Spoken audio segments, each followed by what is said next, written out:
Good evening. Kasi gabi ko po ito ginawa. 9:35, magte-10 na po ng gabi para tahimik. Insekto lang po ang inyong maririnig ngayong gabi.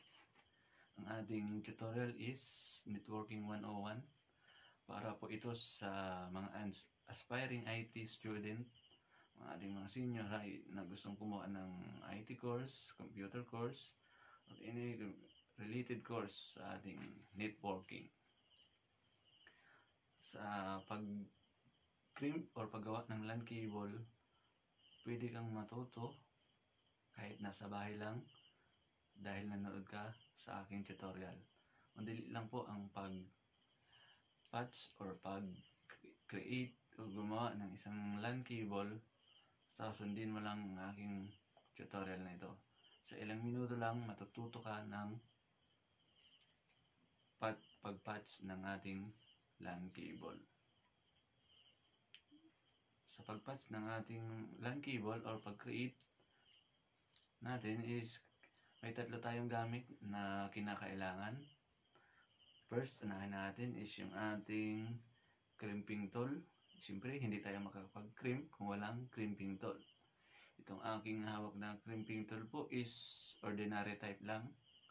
Siguro nasa market po ito is mga 150 pesos lang po. Pwede ka naman po kung beginners ka lang. Kasi intended naman po talaga itong tutorial na ito para sa mga beginners. Kung expert ka na, eh, siyempre alam mo na ito. Para lang po ito sa mga beginners at gusto lang matuto. Kahit hindi ka IT. Kasi darating time na kakailanganin mo ito. Sa opisina nyo, wala absent yung ID nyo, or nasa travel, kinakailangan mong i-connecta yung computer ng opisina mo or sa'yo, pero wala pang network cable. Magagamit mo ito kasi napakadali lang po. Okay, balik tayo sa ating topic, yung ating crimping tool.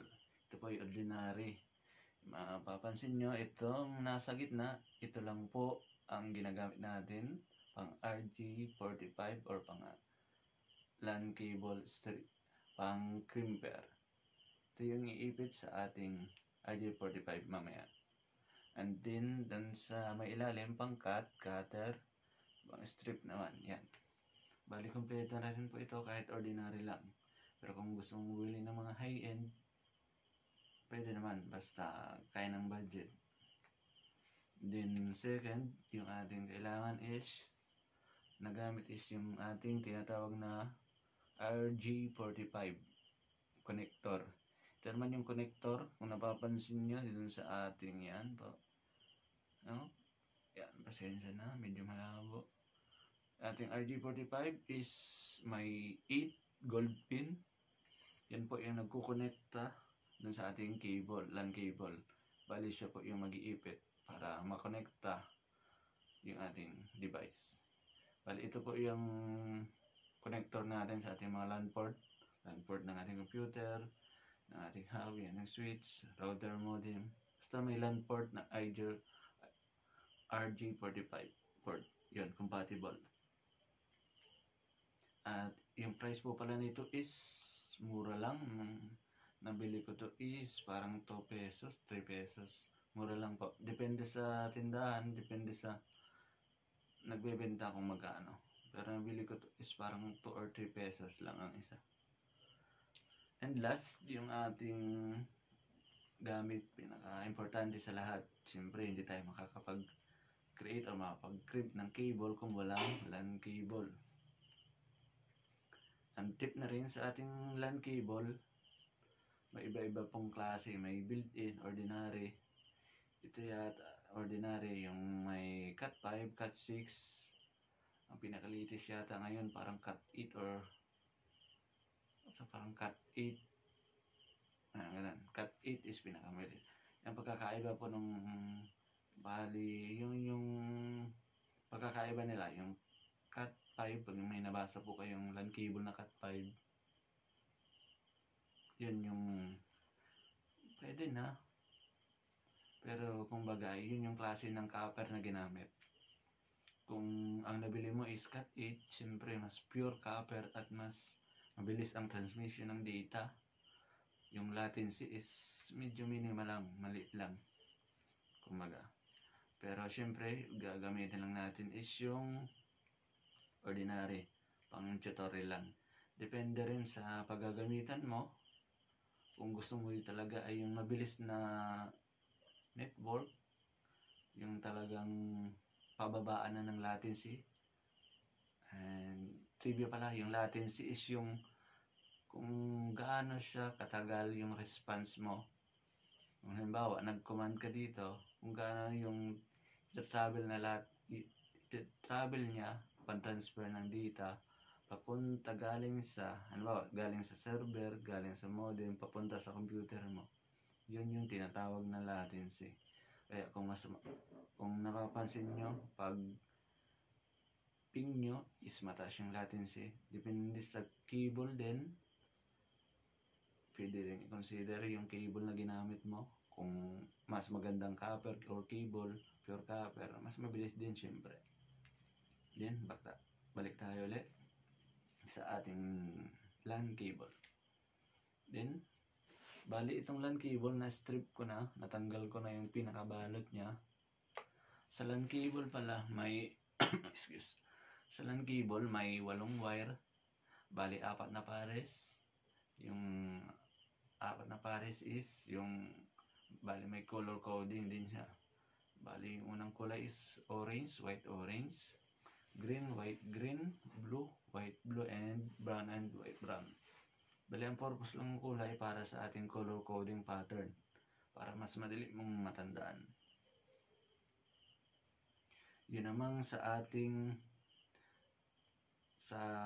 pag-crimp o pag-create ng patch cable, nakadepende rin kung saan mo ito gagamitin. Halimbawa, sample natin kung yung ang gusto mong i-connecta is yung kung may laptop ka, wala kang wifi or modem, gusto mo lang siyang, or wala ka ding flash drive, wala ka ding external, gusto mo lang mag-transfer ng data pero wala kang flash drive, wala kang external hard drive, gusto mong mag-transfer galing dun sa desktop computer mo papunta sa laptop mo, makaka-transfer ka gamit itong LAN cable, basta tama lang yung pagkaka-crimp mo. Okay, balik tayo. Sa pag-crimp ng ating LAN cable, may dalawang klase ng pattern, yung tinatawag na straight through at crossover. Yung sa crossover, para tip na rin para doon sa mga hindi pa alam, wala pang idea kung anong pagkakaiba ng crossover at straight. Yung sa crossover, ginagamit yun kung ang i-connecta natin is computer to computer. Ano, desktop to desktop, kung laptop or desktop, pareho lang po yun. Ang ginagamitin nating pattern doon is yung crossover. Then naman, sa straight, kaya nga straight, wala yung pinagaba, straight lang kung ano yung nasa dulo ng kabilang, ito sa dulo nitong pagkaka-pattern niya pag crimp is magkaparehas lang sila, kaya nga straight.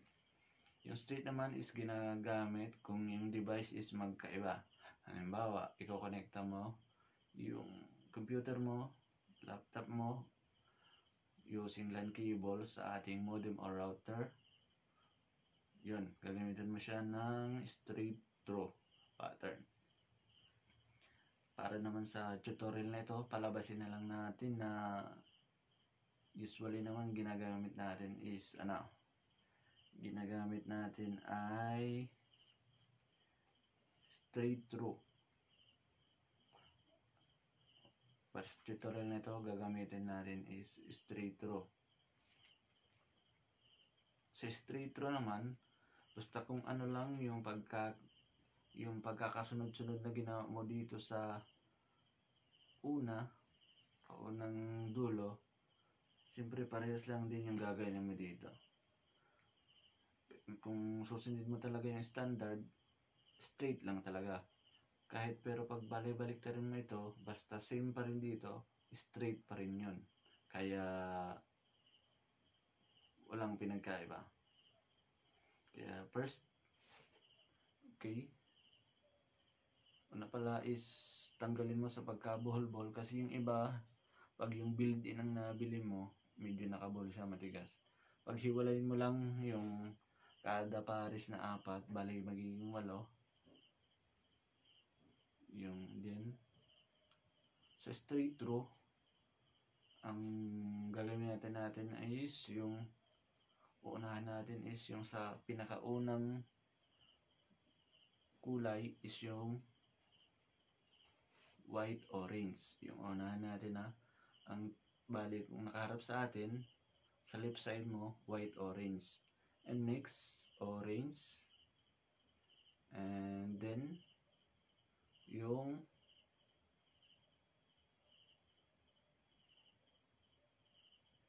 white green. Bali, straight lang ang gagamitin natin. Green, din sunod natin white green pala. Yan, ulitin ko sa left side natin is yung pinakauna is yung white orange. Next natin is yung white green. Next natin is yung green. Next is yung white blue, and white brown, Ulitin ko lang, straight to po ang ating gagawin. Kaya straight lang din, walang hindi crossover. Kung ganito ang hawak nyo, kung nakaharap sa harap nyo, left side, pinakauna is white, orange, white, green, white, blue, white, brown, and brown. Ulitin ko lang po. White, orange, white, green, white, blue, white, brown, and brown. After nyo mapasunod, then make sure na magkasunod-sunod. Iusin nyo lang. And then, i-cut nyo siya ng pantay para siya, pag pinasok mo siya dito sa ating RG45, pantay din. Kasi kung hindi siya pantay, may tendency na mag-loss connection tayo. 100% pag hindi pantay, magkaka-loss connection. Then, make sure natin, i-cut natin ng pantay. Gamitin natin yung ating crimping tool. Kasi sa crimping tool, ito sa may gitna, may cutter na po. Okay, cut natin po siya ng pantay.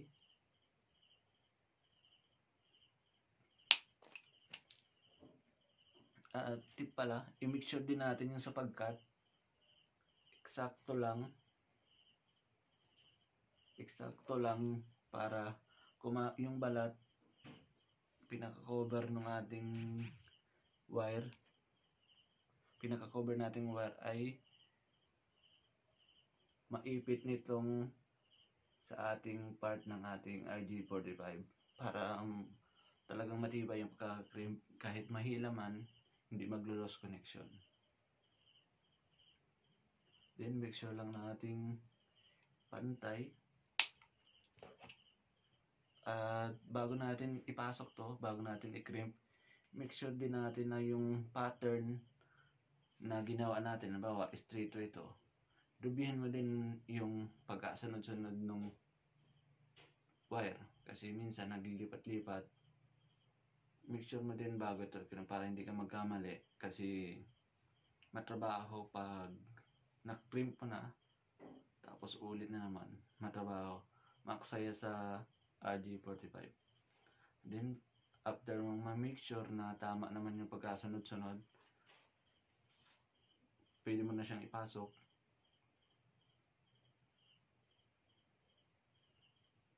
Then, make sure na pwede mo siyang idiin para mas pumasok po siya.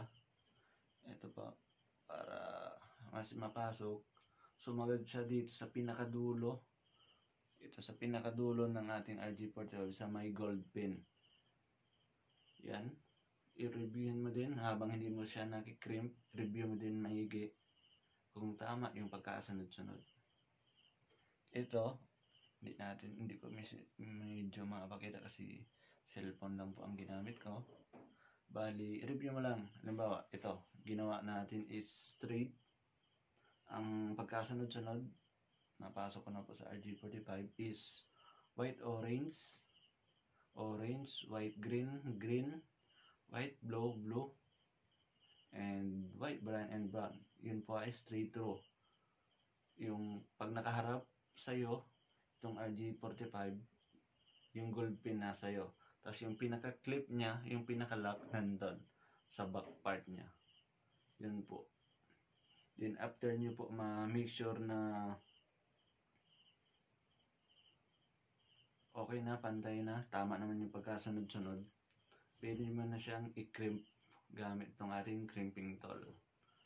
Yung ating gagawin is yung nasa gitna, yung tagusan. Kung nakikita nyo po itong butas. Okay, wait lang. Then crimp na natin. Pasok natin dun sa may gitna. Yun, pasok lang natin. Bali may yun yung magtutulak sa kanya. Ito yung dito banda natin siya ipapasok. Hindi yung sa may maliliit na ngipin. Bali itong sa maliliit na ngipin na yan, sa may white na yan na bakal, yan yung magtutulak naman dun sa mga gold pin.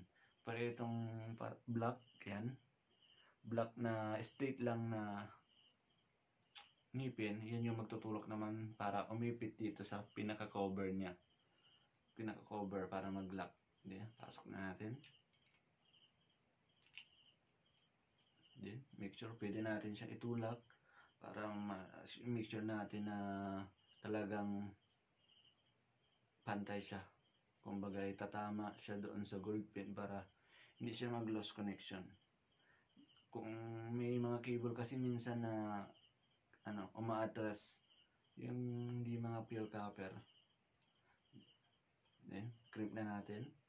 Sa pag-crimp, may maririnig po kayong click. Isang click lang. Yun, nag-click na. It means na crimp mo na siya. Yun.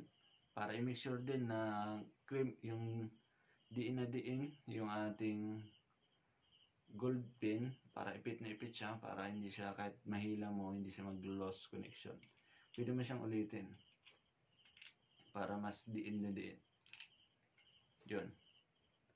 Nakagawa na tayo ng yung kabilang dulo. Natapos natin pag-crimp. After nung kabilang dulo, syempre yung ating kabila naman. Sa kabila naman, gaya nung sabi ko nung una, depende sa pattern na paggagamitan mo. Depende din sa paggagamitan mo kung ano yung pattern na gagamitin mo. Ang ginamit natin straight through, syempre straight. Kung ano yung pattern, pagkasunod-sunod dito, sa unang ginawa natin, ganun din po doon sa kabilang dulo na hindi pa natin nakikrimp. Putulin lang natin kasi para pantay. Then pagkaputol natin, strip lang natin gamit ng ating stripper sa ating crimping tool.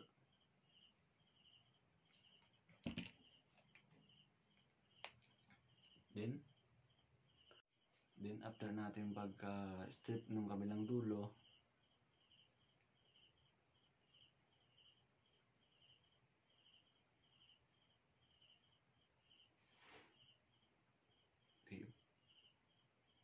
paghiwalayin natin yung apat na pares. Same process pa rin nung una nating na-crimp.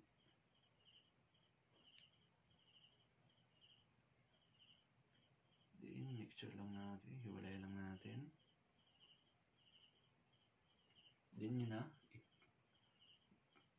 ikakat na natin sila. Make sure na pantay para pantay din yung lapat sa ating RG45. Then gaya ng sabi ko kanina, make sure mo din yung tama yung pagkasunod-sunod. Then pag na-make sure mo ulit, then pasok lang natin ulit. Reviewin lang natin. Balikan ko lang kung ano yung pagkasunod-sunod dito, yun din yung ginawa na dapat gawin dito.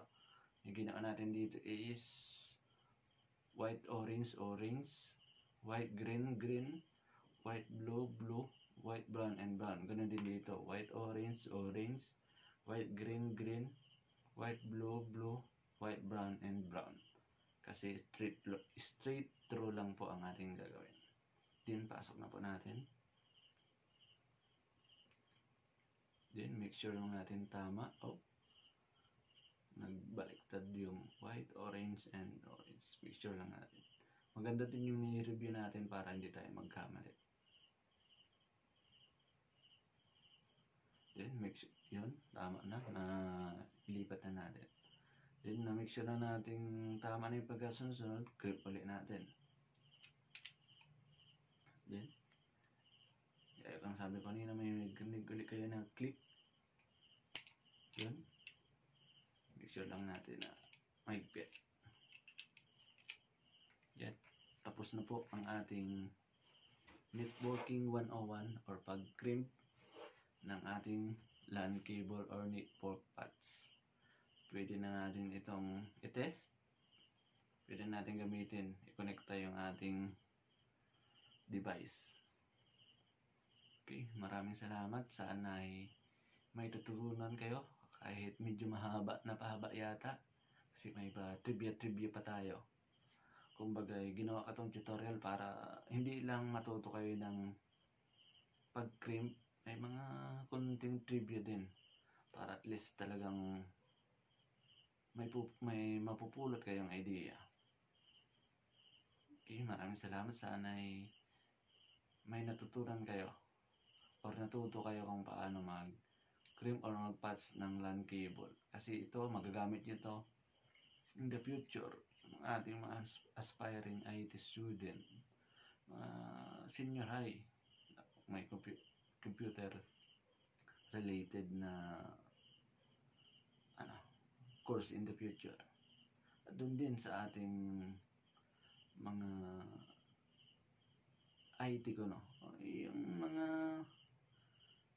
kahit hindi IT, pwede namang matuto ng ganito kasi magagamit mo rin ito. Kasi kung gaya ng sabi ko, yung IT nyo absent, pwede kayong magpiling IT. Siyempre may idea na kayo. Yun lang po.